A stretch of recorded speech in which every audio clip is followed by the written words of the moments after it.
years there would be a call for domestic violence by a woman, and the police would show up and they'd see a bruised nose and bloodied face and say, "Oh, it smells like marijuana, excuse me," and push her to the side.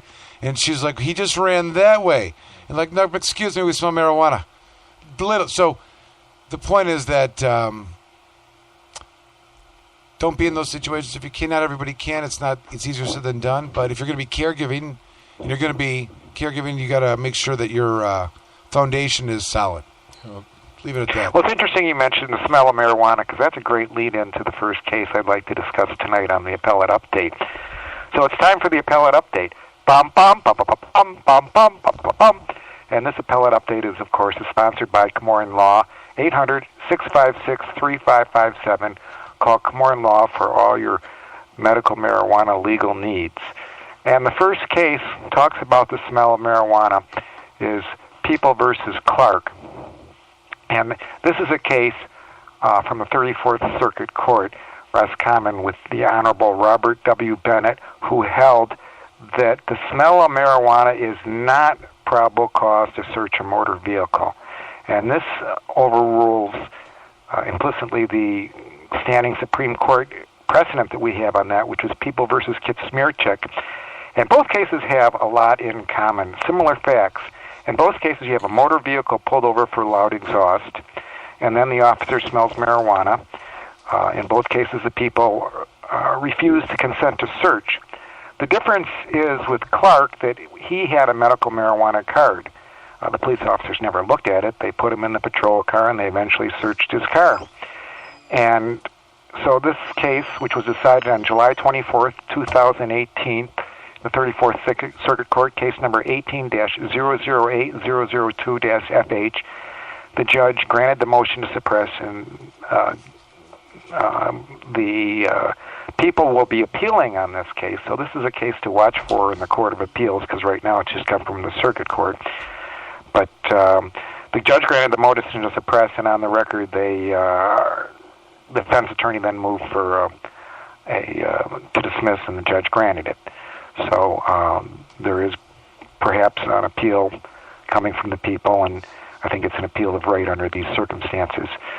Then we have, in the last month, 4 federal cases dealing with search warrants, and they are 2 up and 2 down. In other words, we have 2 cases that upheld the Fourth Amendment and suppressed the evidence, and 2 cases where they didn't. And here again, talking about 2 of the same cases at the same time, very similar facts between the case of Christian, which was a Sixth Circuit case from June 26th, where they reversed convictions for controlled substances and also firearms. They suppressed the evidence because the warrants affidavits supporting facts were just stale, or they failed to establish any connection between the house that they were searching and the evidence that they were seeking. So that was June 26th, but we got the opposite result from U.S. versus Miguel Robinson with similar facts, also from the Sixth Circuit, which was case number 17-6521, decided August 3rd. And in this case, they practically admitted there was no probable cause, like in Christian, but they looked to the good faith exception to the exclusionary rule, which is U.S. v. Leon, and they said, well, we're going to look at that, and we think there was good faith here, that the officers acted in good faith, so they refused to suppress the evidence. I should emphasize that Robinson was a 2-1 decision from the Sixth Circuit. What case are you talking about? Is this a Christian case? No. I just talked about Christian. Now I'm on Robinson, which is decided August 3rd. It's Christian. Give me a short summation of Christian again. We want to make sure that we're following at home and taking proper notes. Well, Christian and Robinson are really the same cases. Okay. They're both residents that are searched with bad warrants, and good faith exception applied.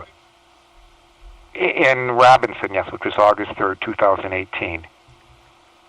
There you go. Okay. Even though they practically say that the warrant didn't have probable cause, and that's really just a function of the judges deciding the case, really. Right, it's totally All right, so subjective. then- Would you agree? Like when I read more and more about Yes. when they find good faith or bad faith, it's so arbitrary. It is so arbitrary. Yes. Like they'll say, like sometimes it's like, well, if the affiant is the same person that served the search warrant because they brought the facts and they were the one that executed it, that's bad faith. But then they ignore that too, or the exception is, well, the facts were so bad, but when the magistrate signed it, it kind of cleansed the taint, and the good faith and the officer Cleanse the taint.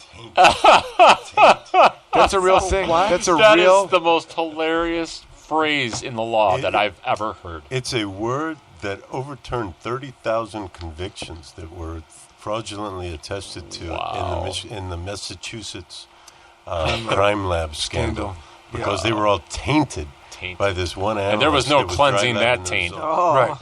Right. So, but do you understand the point? Like, the idea in the law is like a search warrant is presumptively valid if an affidavit is taken to a magistrate or judge, they read it and they sign it. Bam, that's validity. Okay, and once that takes place, if it somehow is determined later on that it did not really account for probable cause and the affiant was misleading or whatever, or not even misleading, but didn't present enough probable cause, but the magistrate signed it, it lets the affiant off the hook because we would expect that the magistrate would say this is empty. But by them, rubber stamping it and passing it through, it exonerates to a certain extent the bad acts of the officer. It's no longer his fault. And when the magistrate signs it, it gets to the affiant or anyone else, and they execute the search warrant, like it's not his fault. They're ordered by that magistrate to go search and seize that stuff from that affidavit that was presented to them. I mean, that's how it's backfired. Like it's rather outrageous, and I think is built on and born out of the Federalist Society. I'll stop there. You should ask Shiloh. It was a Scalia, Scalia thing. Go ahead. Okay. All right. The next case is U.S. versus Tucker. It's also a Sixth Circuit or federal case dealing with controlled substances, firearms, and ammunition. And the case number, if anyone wants to look up, is 17-3503, decided August 7th, 2018. And what happened in this case was there's a search warrant for a first address that was bad. But during that search, the officers discover evidence that should be probable cause to search the second address and leads to the second address. And indeed, if that first search warrant had been good, they probably would have had probable cause to search the second address. But the U.S. District Court here did the right thing, and the people appealed, and they lost on appeal, too, and the District Court suppressed the evidence, holding that the warrant affidavits last probable cause for the first one search, and because of that, they couldn't use that information for the second search. So, and in this one, the good faith exception applied for neither one. But the next federal case we have from the Sixth Circuit came down August 9th, and that is U.S. versus Owens. That's Sixth Circuit case 17-1905. And in this case, let me clarify a couple of things, Alan. You are reporting on cases that were all recommended not for publication. Thank you. True. Dun, dun, dun. However, yes, but they are persuasive, especially when they win and the Fourth Amendment is upheld. Or when they do crappy good faith exceptions. Alan, tell us about the Fourth Amendment. Tell us about Owens. The Fourth Amendment says that no searches.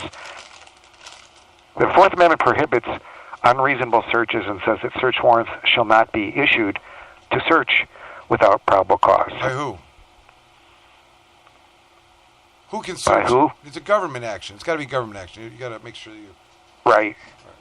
Is the Fourth Amendment a myth in Michigan, or does it really exist? It started to come back. Well, I think it was when there's around. a good faith exception. When you come up with a theory of a good faith exception to the search warrant, it begs the question. And our United States Constitution, the Michigan Constitution says search warrants are presumptively valid, you would think that the Constitution of Michigan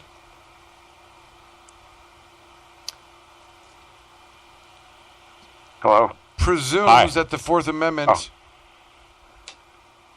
is inferior to the Michigan Constitution's presumption of valid search warrant. That's a good theory. I just came up with that. Yeah, I like that. It shouldn't be presumed valid. It should be presumed invalid. Right. The U.S. Constitution that you're free first from this shit to take place, instead of like this document presumes that Fourth Amendment is inferior. We've never raised that before. Let's just go on. I like it. Take that one through. Well, unfortunately, you're correct. The law does presume a search warrant is valid, and it's up to the person who suffered the search to bring it to the attention of the court and challenge that search. And that's what happened.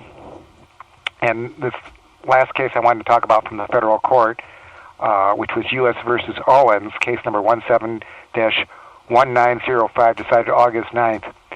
And in that case, the affidavit really didn't provide probable cause either. However, the informant in this case recorded a video with Mr. Owens, the defendant, and the video confirmed the facts that the affidavit had already provided to the magistrate.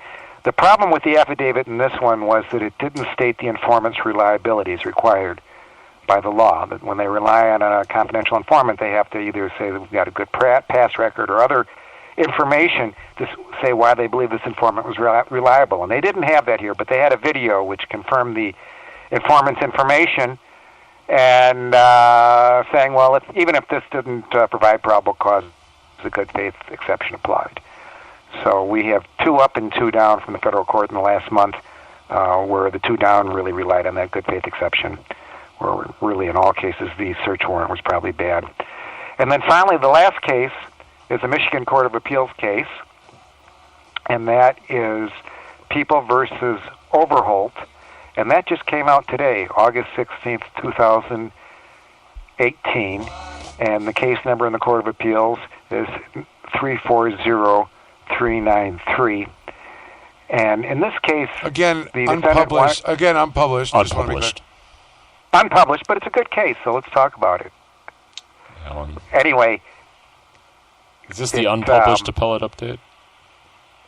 Well, every case has been actually unpublished, but just it's good to know. Most of the good cases are, most of the good defense cases are unpublished, but every now and then we'll get a good published decision, like Manuel was a good published decision. That's a case that says that drying is. That's a case that was overturned by Mansour, another published case. But keep going. I know.